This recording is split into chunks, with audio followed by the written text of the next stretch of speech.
I want to give you a quote from Arnoldus Magnus. I'm still struck here by Nikki Haley, and again, just to preface, I've always liked her. I've never had a problem with Nikki Haley. I was a little, silly me, surprised last night. I shouldn't have been. I know she's establishment. I know all of this. I'm just, like I said yesterday, I'm an optimist. I'm expecting the best.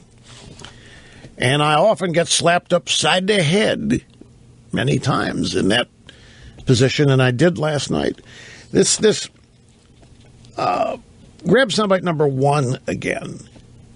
This is so classic of a defeated mentality. This is so classic of a defeatist and defensive position where you accept the definitions of who you are made by your opponents, dare I say, even enemies. But I'm trying to soften it by calling the Democrats opponents.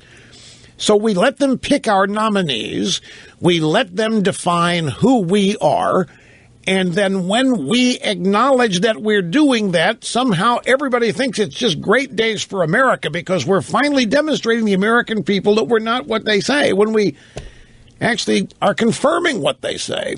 But here, this is fundamental. Listen to her little soundbite here again. We need to be honest with each other and with ourselves. Yeah. While Democrats in Washington bear much responsibility for the problems facing America today, they do not bear it alone. There is more than enough blame to go around. We as Republicans need to own that truth.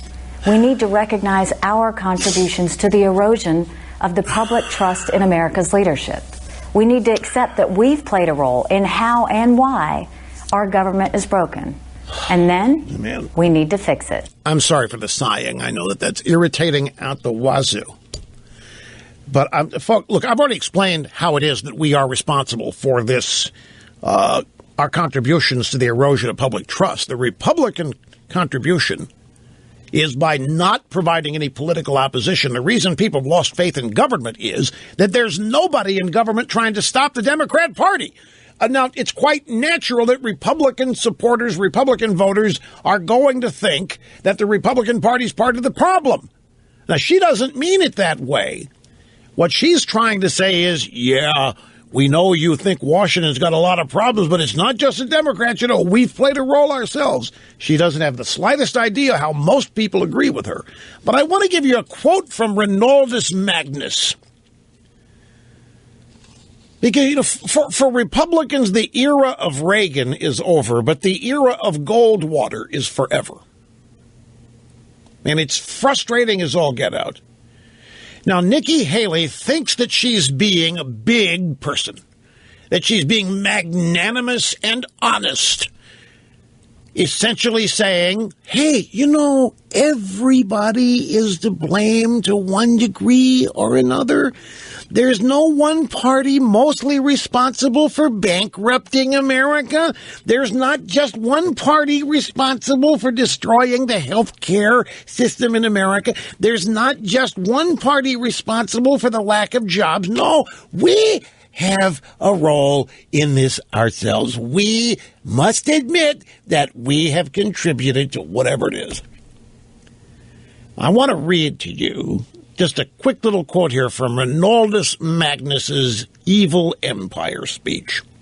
Quote, I urge you to beware the temptation of pride, the temptation of blithely declaring yourselves above it all and label both sides equally at fault, to ignore the facts of history and the aggressive impulses of an evil empire, to simply call the arms race a giant misunderstanding and thereby remove yourself from the struggle between right and wrong and good and evil. Don't fall prey to the temptation that everybody's to blame. Don't fall prey to pride and think that it sounds wonderful and great to also blame yourself, especially when you don't own any. The only way the Republican Party can be blamed for what's happening in America the last 7 years is because they haven't tried hard enough to stop it. Now, when it comes to Obamacare, they never had the votes to stop it in 2010. But the efforts that they have made to defund it, to repeal it since then, have been phony and unreal. So, yes, you could make the claim that Republicans have a role in all of this, but it's because they've not stopped it. They've not tried. They've stood aside, or in some cases, they have joined with the Democrats like they desperately want to on amnesty. This inability, and this encapsulates it for me, this inability to point fingers at the people responsible for what's happened in this country and say so, is the singular problem of the Republican Party. And for Nikki Haley now, not only to refuse to blame the people responsible, but now to start accepting some of the blame, to what end? Just how is that going to grab them more voters? How is it going to... It isn't. But that's not what it's intended to do. It's intended to shore up Republican membership in the club. Here's the next Haley soundbite. This is where she zeroes in on Trump. During anxious times, it can be tempting to follow the siren call of the angriest voices. Right. We must resist that temptation. Yeah. No one who is willing to work hard, abide by our laws, and love our traditions should ever feel unwelcome in this country. There's an important lesson in this. In many parts of society today, whether in popular culture, academia, the media, or politics, there's a tendency to falsely equate noise with results. Some people think that you have to be the loudest voice in the room to make a difference. That's just not true. Often the best thing we can do is turn down the volume. Now, in the first place, Trump's voice is not loud. Trump's not a screamer. He's not out there shouting. The thing that sets Trump apart is what he says and how he says it. But he's not noise. He's not shouting and yelling and drowning out everybody else. In fact, Trump at a debate is practically non-existent. You watch. You go back and search your memory banks. Every one of these debates with all these Republican candidates up there, you don't have Trump doing anything but speaking within his time frame. He's not shouting. He's not stealing other people's time. He's not interrupting. What is she talking about here? Now, when he's out on his own events, he doesn't shout. He makes people laugh. He's doing a routine. He's doing a performance. He's combining a lot of things into these things. But he's not a shouter. And he's not angry. So what is all this? Who is she really talking about? And by the way, who among us? Do you know anybody that wants to deny anybody legally to enter the country? And do you know anybody who, after they've legally entered the country, wants to deny them opportunity? I don't. I don't know who she's talking about here. But she's trying to make it look like she agrees with the Democrats that Trump wants to build a wall and keep everybody out and kick out those who were already here legally and furthermore deny them the opportunity to get a job. Nobody's saying that. I don't know where they come up with this stuff. Well, she's talking Syrian refugees and just illegal immigration in general, the wall and all of this stuff. But no one who's willing to work hard, abide by our laws, and love our tradition should. The problem is that's not what's happening with immigration. She's describing assimilation there, and what's happening is we don't have any.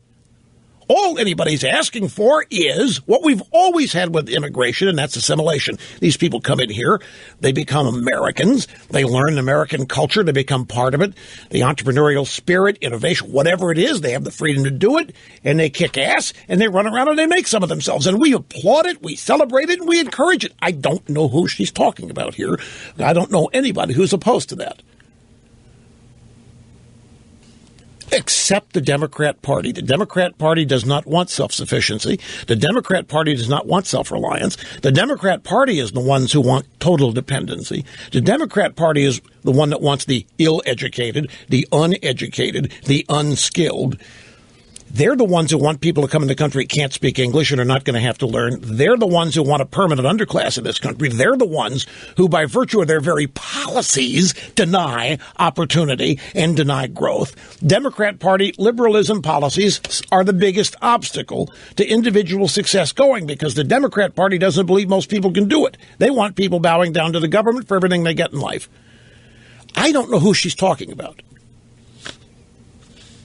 Now, everybody assumes it's Trump here, and it probably is Trump, but Trump doesn't stand for any of this, and neither do it. I don't know anybody who does on our side. Well, she's accepting the liberal narrative of Trump and of the Republican base, and that's exactly right. And this, folks, I need to take you back to 1 hour ago.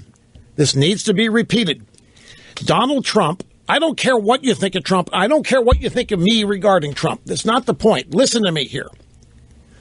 Whatever you think of it, Donald Trump has put together a support group. His voters, his support coalition is made up of people the Republican Party claims they want to reach out to. He's got Hispanics. 20% of his support base, if not more, is blue-collar Democrats. 20% of the Democrats surveyed recently said they would defect from the Democrat Party to vote for Trump. Well, is that not what the Republicans claim that they think and say they need to do? They need to peel off some Democrats, need to peel off some independents, need to get some Hispanics, need to go out there and get some women. Well, look at Trump's group of people. That's who he's got. And they still reject it. So my point is, it's not just that the Republican establishment, leadership, whatever, is rejecting the conservative base. They're rejecting anybody they consider to be an outsider, somebody who's not a member of the club and they don't want in the club, no matter what he brings to the club.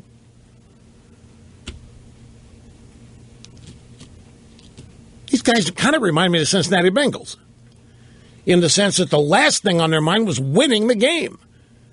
That what people think of them or proving who they are, whatever is more important than actually winning the game.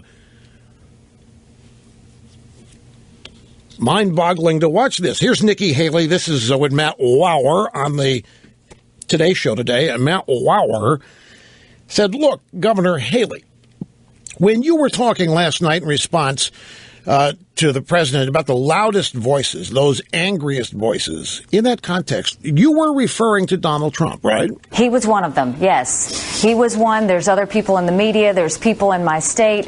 I think we're seeing it across the country. But yes, Mr. Trump has definitely contributed to what I think is just irresponsible talk. Wow. So she's admitted, yeah, that there's other people in the media. I wonder who that could be. And then people in my state, who would that be?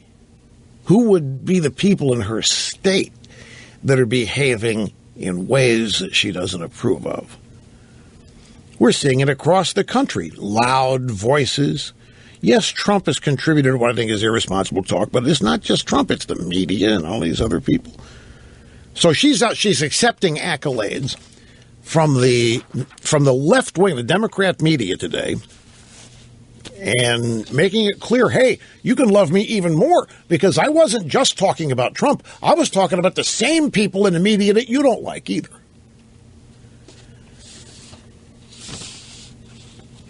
CBS, Nora O'Donnell said to Nikki Haley, you said last night that your party has to resist the temptation to follow the siren call of the angriest voices. Why did you want to land that criticism of Trump? The angriest voices was actually referred to a lot of things. I mean, it's certainly some of the things that Mr. Trump has said, but it's been to other things as well. Mr. Trump is not exempt from being one of those angriest voices, and all I'm saying is we've got a responsibility, and the way we handle issues and the way we talk about issues should be towards solution, not towards division. And so I say that in reference to a lot of things.